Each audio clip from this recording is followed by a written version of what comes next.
Okay, we're going to go ahead and get started today because we have a little bit of housekeeping to go through first as people continue to join us. I want to welcome you to Independent Sector's This Week in Washington, a discussion of advocacy and policy impacting nonprofits amid the COVID-19 pandemic. My name is Allison Grayson, and I'm with Independent Sector. For those of you who are joining this call for the first time, we'd like to welcome you. Today we'll be joined by Ira Murray, President and CEO of United Way, the Capital Area, and Washington Council Ernst & Young's Wes Coulam. As a part of our call feature, all lines are currently muted, and we'll pause periodically for questions. If you have a question, please type it in the Q&A box below or email publicpolicy@independentsector.org. This event will be recorded and posted on the Independent Sector website, and it will be emailed to you as an attendee within 24 hours of the webinar. And when you leave today's call, you'll be prompted to take a survey. We'd really like to request that you take a little time to give us some feedback, because this is what helps us tailor the content to the needs and questions that you have that can help support you in your work. Now, I want to also clarify that although this call, it was originally designed to help provide timely updates around COVID pandemic, we also are seeing how issues like systemic racism and underlying inequalities are intersecting with this pandemic and raising a whole host of issues that our communities are having to address in this moment. And this is what we'll be discussing today. But first, we want to talk about, before we talk about what's happening on the front lines in local communities around inequality and the pandemic, we want to hear about the federal policies that are impacting nonprofits who are working on the ground on these issues. So Wes Coulam, can you give us a brief update of what's happening in Washington this week? Sure, thanks, Allison. The House and the Senate are both in session this week and into next week, trying to wrap up a few items before I leave town for the July 4th break. And they're back in through, the rest of July until their traditional August break, which is going to be this year, include the conventions for the Democrats and Republicans for the nominations for presidential candidates. So more look forward to on the political front, of course, this year in addition to the legislative front. The House tonight is voting on some policing legislation. They've been processing the last 2 days, and that will hopefully finish up, I think, tonight and tomorrow. The Senate was unable to move forward on their policing legislation due to objections from Democrats to the bill that Senator McConnell put out, and so those negotiations and talks continue on that effort. The House next week will come back and is intended to produce and to have consideration and votes on infrastructure legislation they released this last week, and then also the Senate is going to come back next week and try to finish up the National Defense Authorization Act. So infrastructure and defense authorization are the two big items we're going to finish up, I think, next week in the House and the Senate. On the policing legislation, I assume the House will pass it for tomorrow or tonight, and then they'll have to kind of figure out how to process that legislation in the Senate, given the stalemate taking place over there between the Senate Democrats and Senate Republicans. I'd imagine that would probably pick up after the July 4th break. Also, as we've been watching the next phase of COVID relief legislation and some relief and recovery packages, as we all know, the House did pass a large $3.3 trillion HEROES Act in May. The Senate has not taken that up and is not going to take up in response to that legislation until after the July 4th break, where we expect to see them respond to what the House did, probably on a smaller scale.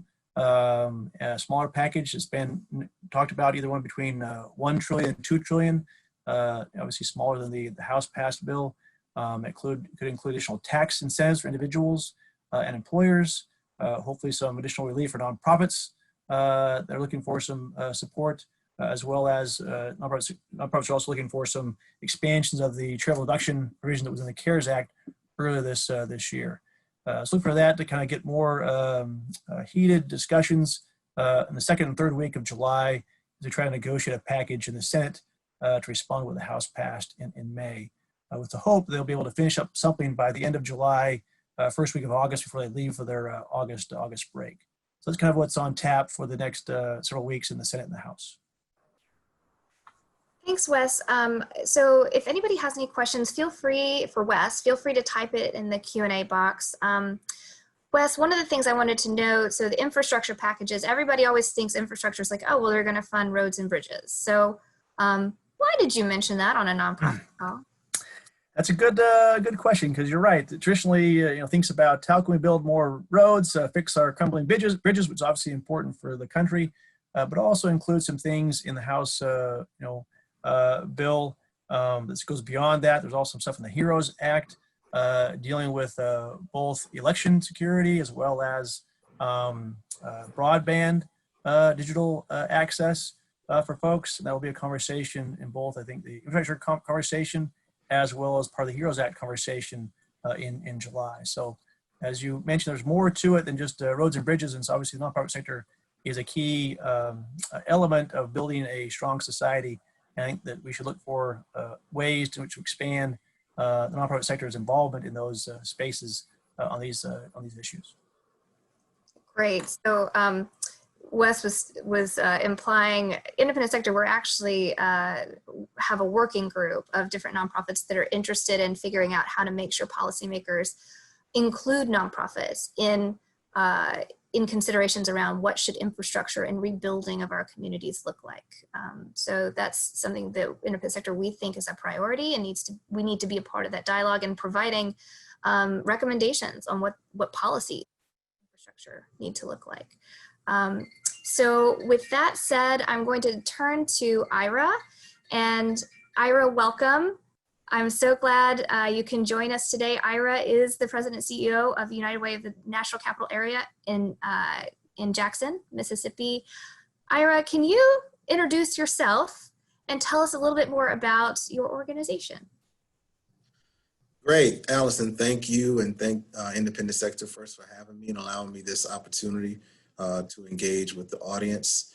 So I am president and CEO of United Way of the Capital Area. We're in Jackson, Mississippi. We serve 3 counties in our area. We have a population of about 450,000 people in our service area.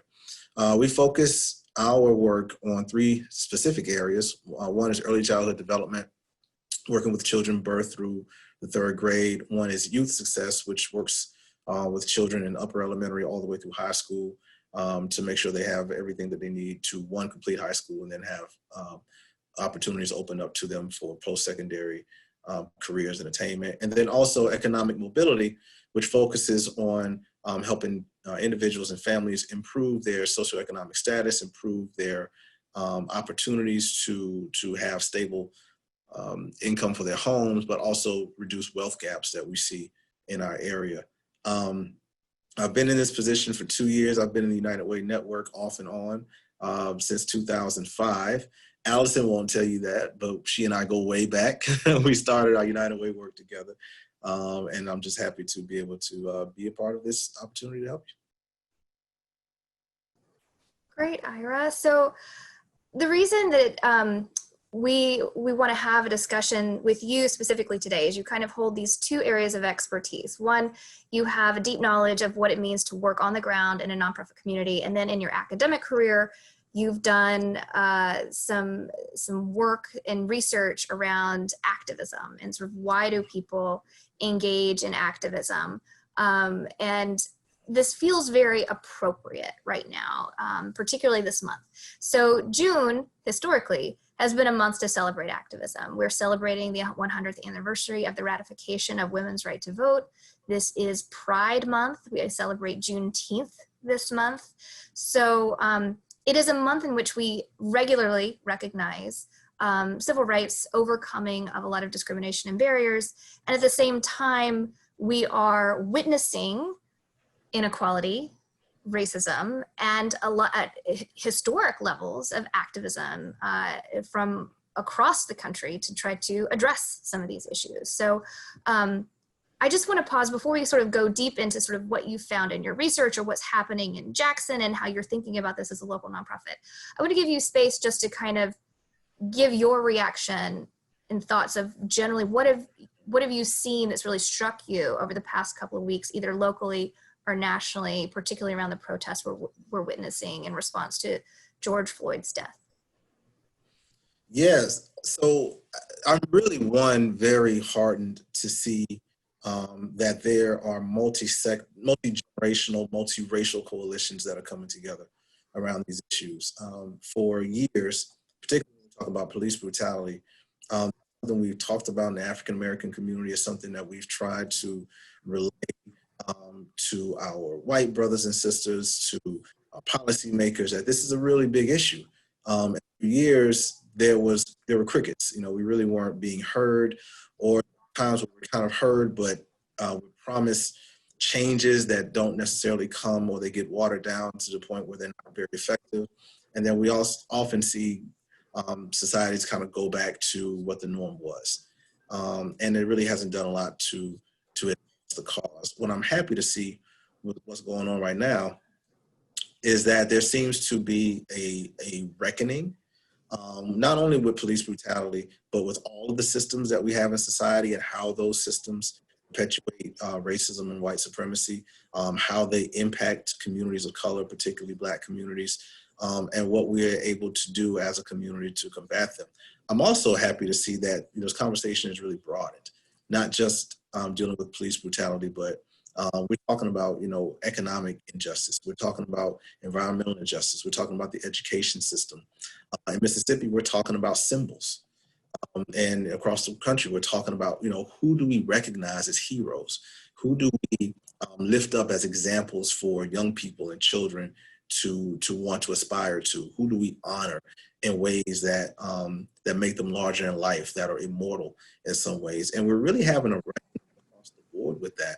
And it's really good to see, because we're really forcing ourselves to dig deeper into what our actual history is and the legacy that that history has, and how it impacts communities, not just communities of color, but, our white brothers and sisters have been on the front lines with many people advocating on our behalf, understanding that, having a privilege isn't necessarily the problem, is how that privilege is employed, right? And what you do with it. And if you're able to use that privilege to bring the stories of communities of color to light in a way that can help create change and real systemic change and impact in communities, that's a really helpful thing. So I'm really happy to see that we've got a broad coalition in place and a lot of energy, and people are being able to attack this from multiple different angles. So I want to ask, this is in some ways ironic that we're seeing this level of activism and broad-based activism at a time when we're supposed to be staying at home, because getting out and being in crowded areas, people are literally risking their lives and their health to have their voices heard on an issue. So my question to you, Ira, is sort of what is driving people in your mind, based on the research that you have done?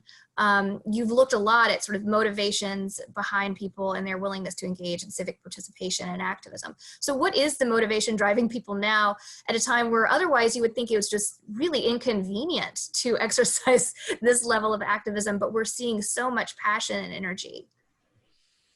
Yeah, that's a great question. I mean, this is certainly a unique time. I don't know that if the George Floyd video had happened at another time, we would necessarily see what we're seeing today.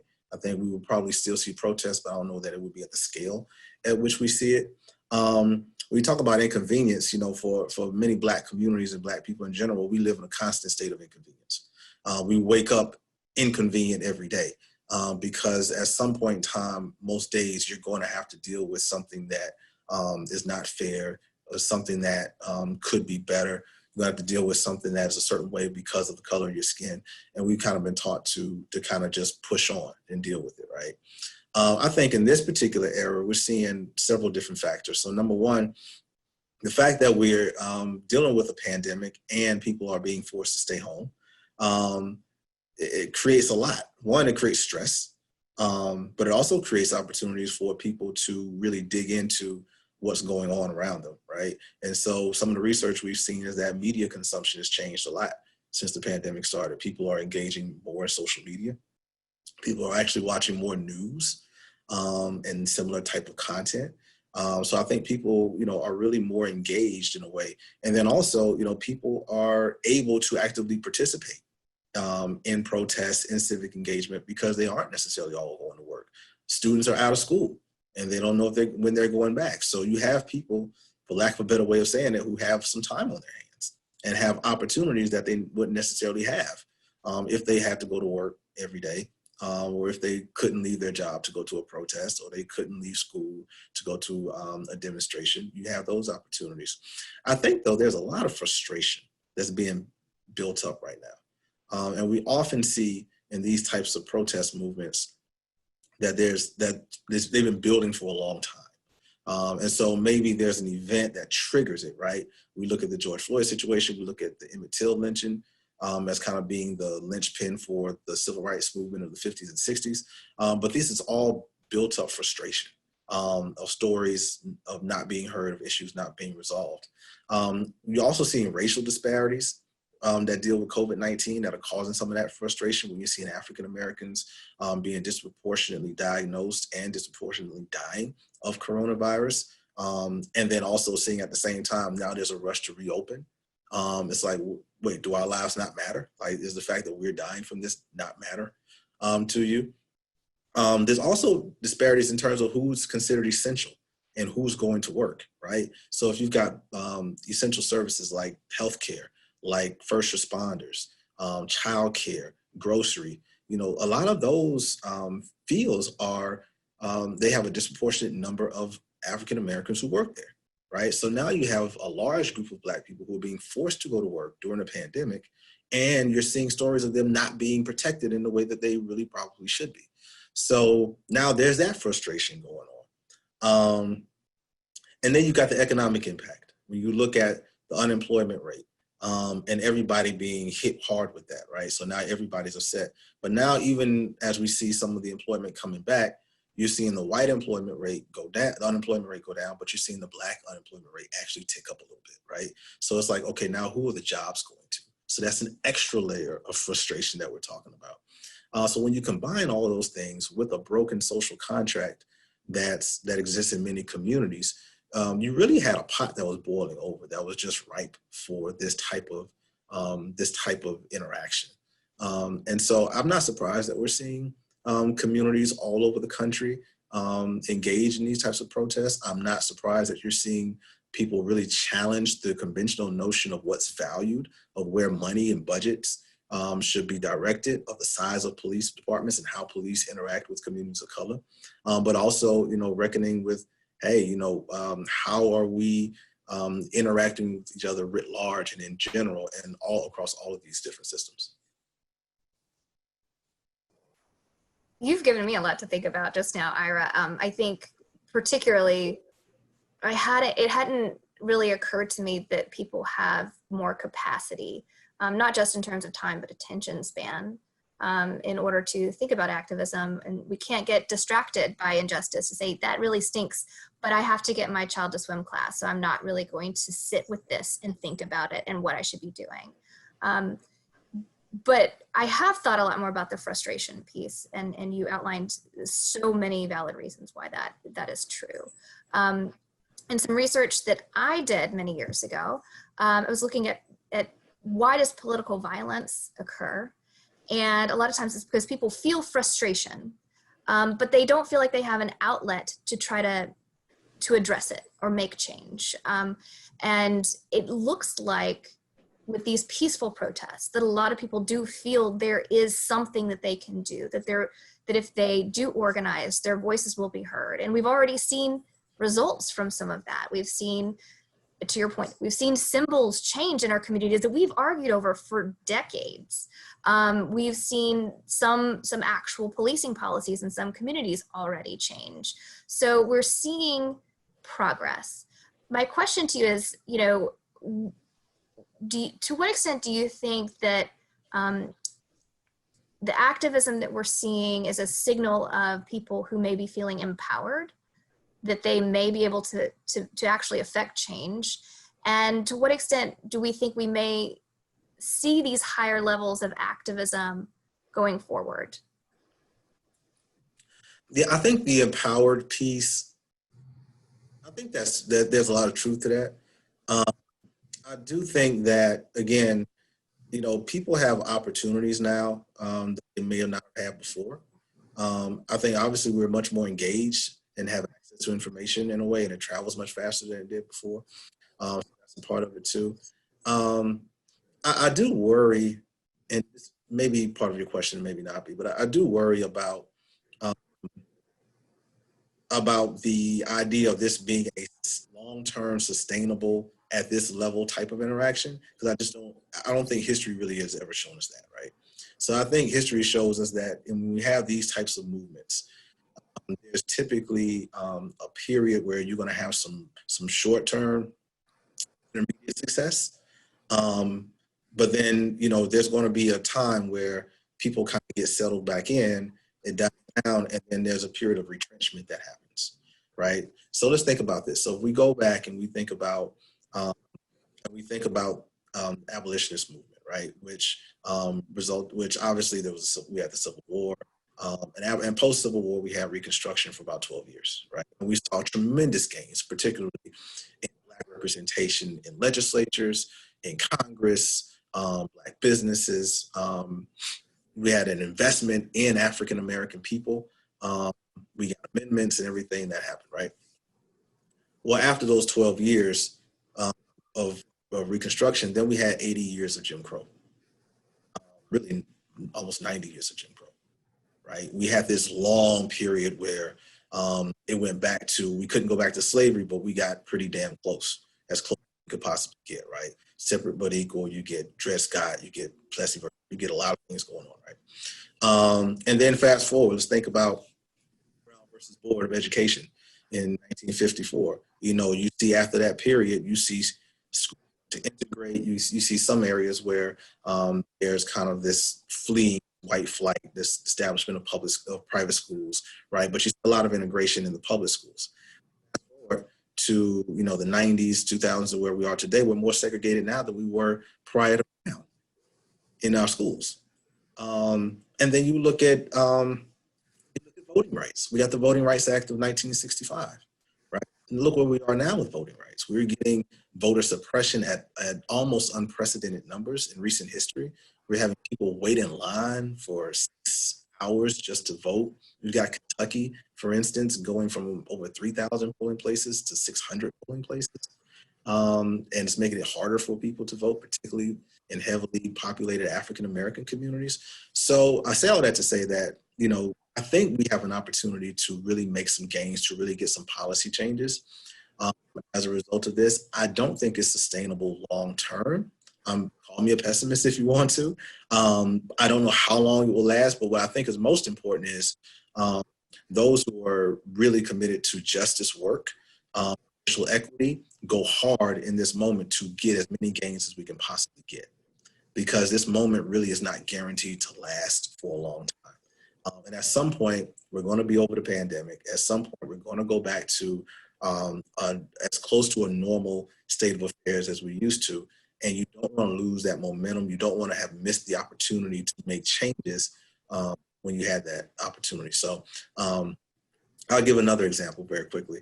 I'm in Mississippi. Right now the conversation is about changing the flag in Mississippi. We are the only state of the union that has the Confederate flag embedded in our state flag. It's been like that since 1894. And in 2001, just 19 years ago, there was a vote, and Mississippians voted to keep the flag as is.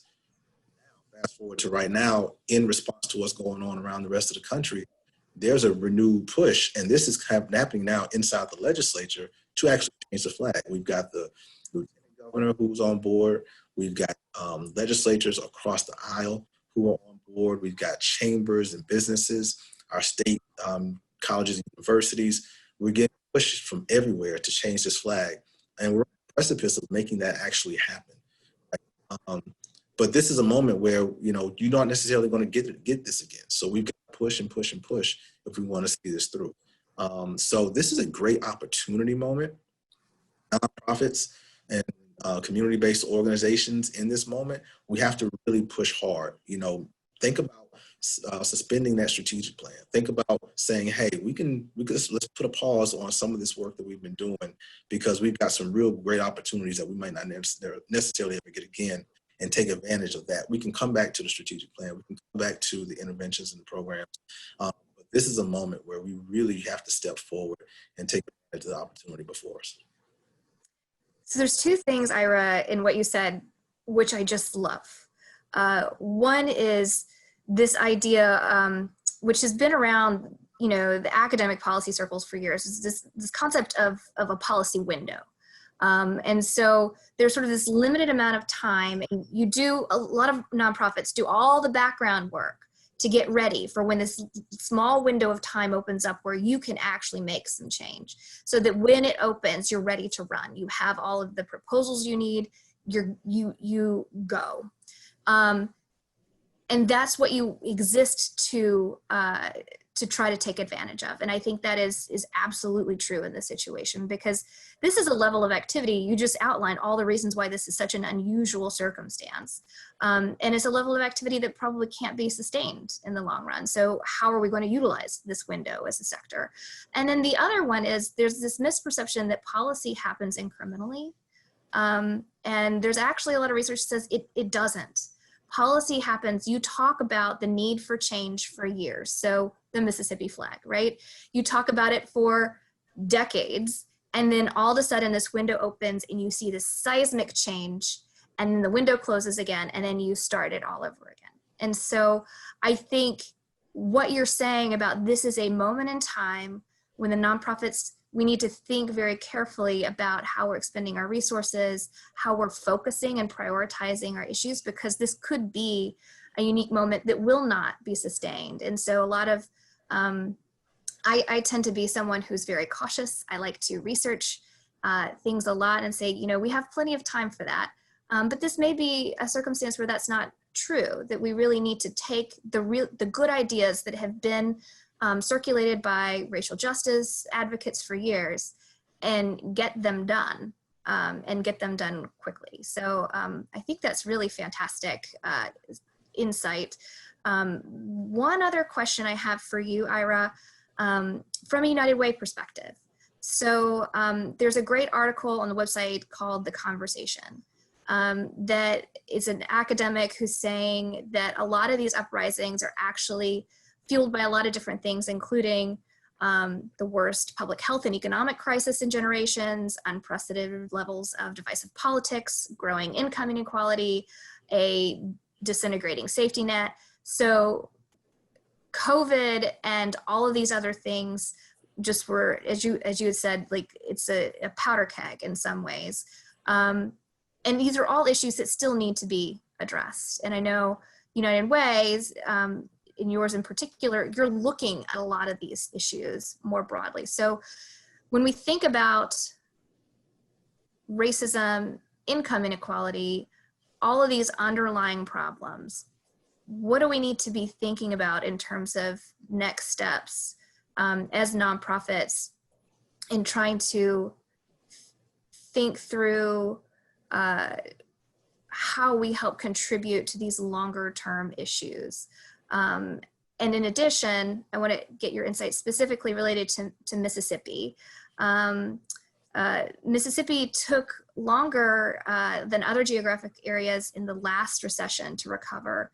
So I wonder specifically, what are you thinking about in Mississippi as the path forward for your communities? Have you seen the local dialogue change significantly?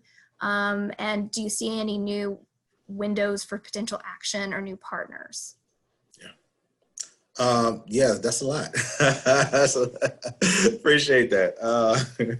No pressure. So, I mean, I'll go back to what I said about the flag. I mean, this is an example of that, right? Like, if not for this moment, we would not be having this conversation. If not for this moment, we would not be on the verge of finally changing a flag that's 126 years old, right? So I think there are these opportunities. I think as United Ways, and Lord knows there are 1,100 of us across the U.S., so I'm not speaking for all United Ways, so I'll certainly just speak from our own. What we've really been looking at is how do we leverage our position in our community to achieve a goal that really pushes us toward a more racially equitable society. And this is not work that we've traditionally been involved in, right? United Way has never really been a race equity organization.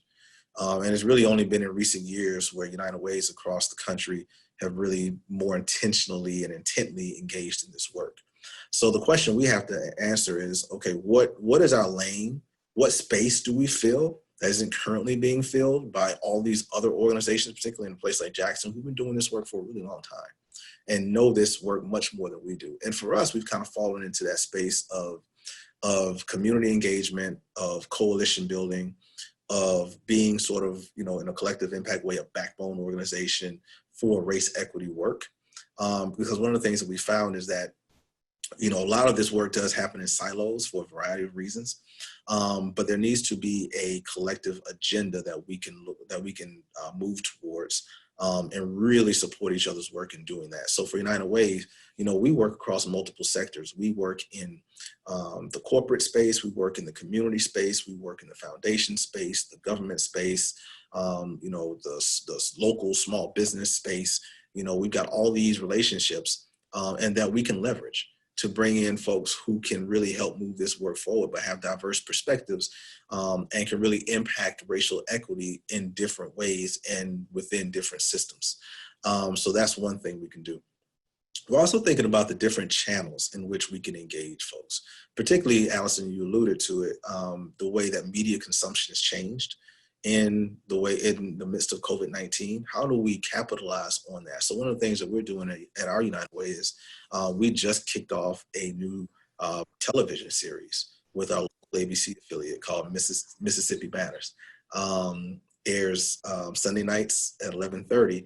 And we're going to, every episode, dig into a different topic about systemic racism, whether it's in education, whether it's in health access, whether it's the flag, whether it's in wealth building and the wealth gap. We're digging into these, because we want to have these conversations with diverse panelists so people really understand what it looks like, but then also begin to use this as a platform to engage people in our community around how do we then build towards understanding, organizing, and mobilizing in a way that has a policy impact, in a way that changes the way that we work within systems, that changes systems themselves so that we can achieve this. And this is a way of reaching a broader audience and bringing people into the conversation that might not necessarily always be there.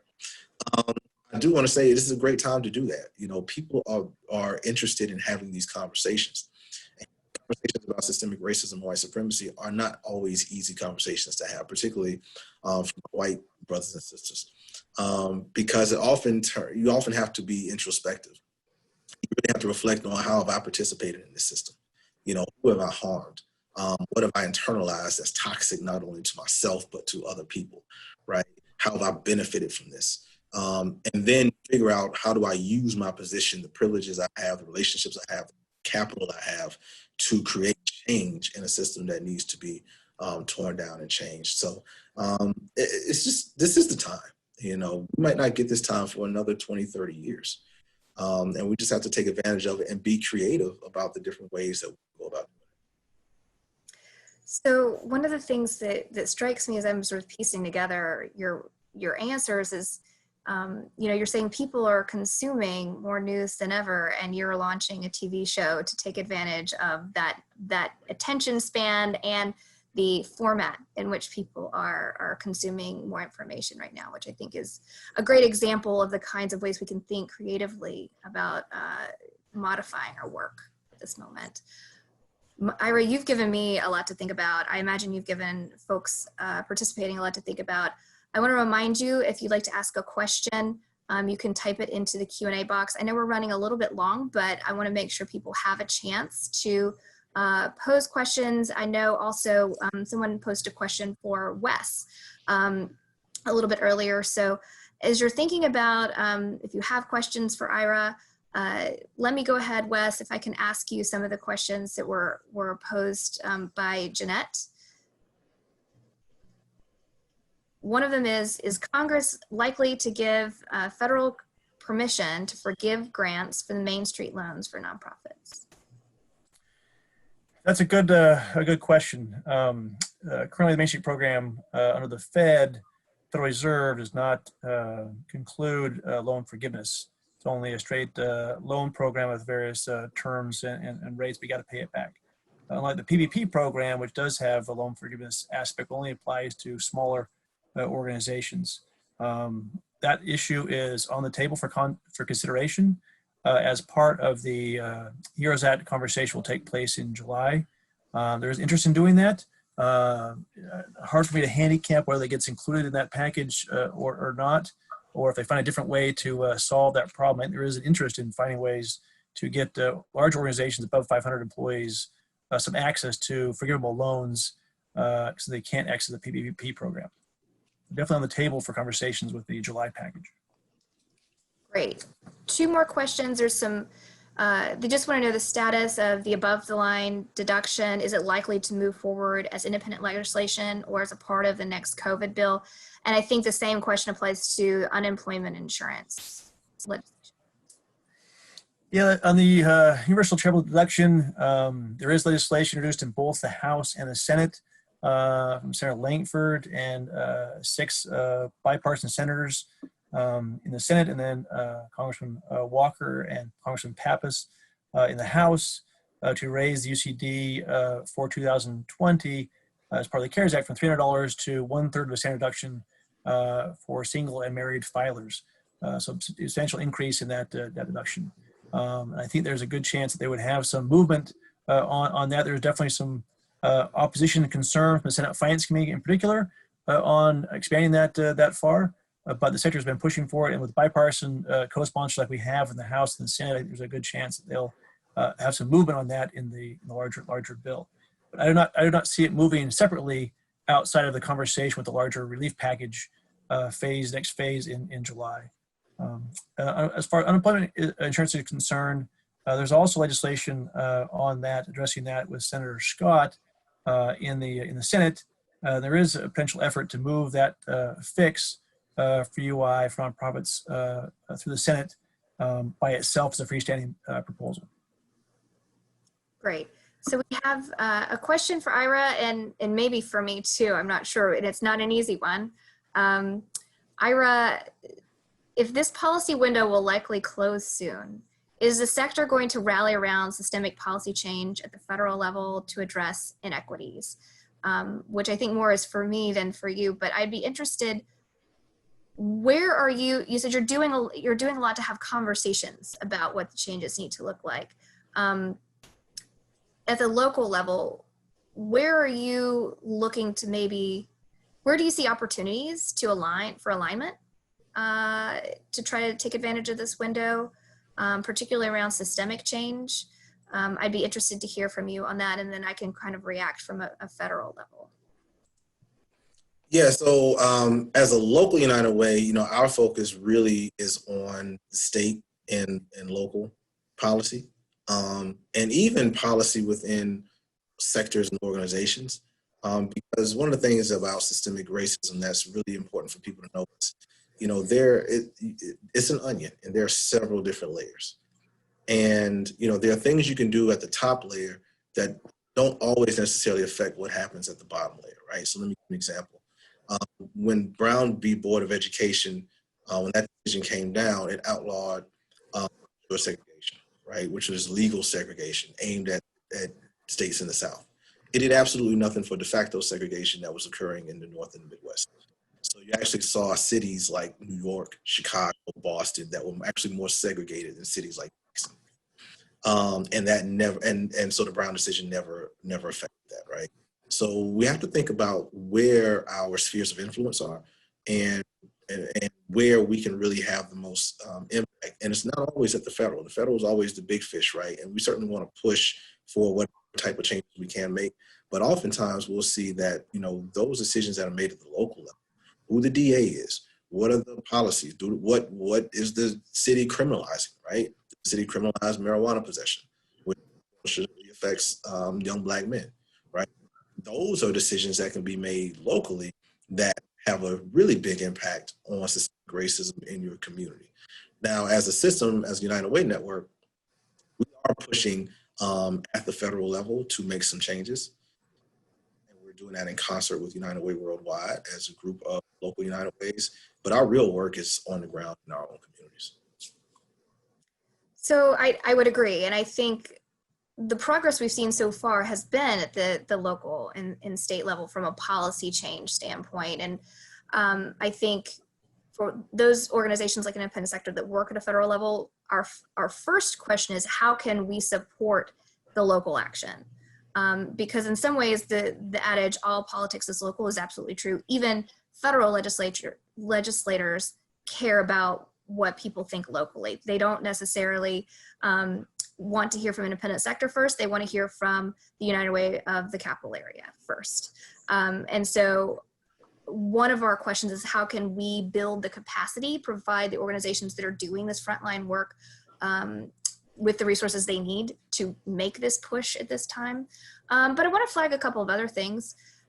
One is at the federal level right now, we are seeing a lot of alignment around issues like voting in elections, because we are seeing a risk of further disenfranchisement of different communities, including communities of color, because some states and communities are not taking the precautions they need in order to ensure everybody will be able to vote in November, even in the midst of a pandemic. And so independent sector and many others are pushing for a surge in emergency funding to states to make the modifications that will enable everyone to vote in November, because we think that's critically important. Similarly, there's a lot of conversation around digital broadband because there's a lot of inequality as we're trying to think about potential solutions for people as they shelter in place. A lot of it relies on connectivity and not all households have that. And so there are policies along these lines that are really important. There is as Wes mentioned, there are policy proposals that are getting introduced, particularly in the House side around federal policing policy. And I think we need to start asking the question is there more alignment the sector can do behind these types of issues that, as Ira mentioned, like some of our organizations, this is not our area of expertise. So what can we do to be supportive at the federal level of the other federal organizations that do advance this work, and how can we strengthen their voice? The last thing that I want to make sure that I note, and I have a great example for it, is there's other forms of advocacy. So there's corporate advocacy, which we're seeing tons of change right now. Corporations are changing their brands that people have been asking them to do for years. There is a renewed conversation around the Washington Redskins and if that should remain the same. So there are other fronts in which our advocacy could be equally valuable in a corporate and cultural advocacy space. And finally, in the court system. So there's still legal advocacy, but you kind of wonder, judges are not still people. They acknowledge the moment that we're in. And so it may be that their decisions could be influenced by the level of activism that they're seeing in the community. And we saw a surprisingly historic decision by the Supreme Court to outlaw discrimination of LGBT individuals, workers. They are no longer permitted to be discriminated in the workplace as of last week. So there's still a couple of opportunities there. I see we have one more question. We've run significantly over time. So I would ask the person who submitted this, if you could reach out to publicpolicy@independentsector.org. We would be glad to answer it offline and also post it on the website, a response on the website when we post this video. But for right now, I would really want to thank Ira and Wes. Thank you so much for your time today. Thank you all for joining us. And we look forward to talking again soon.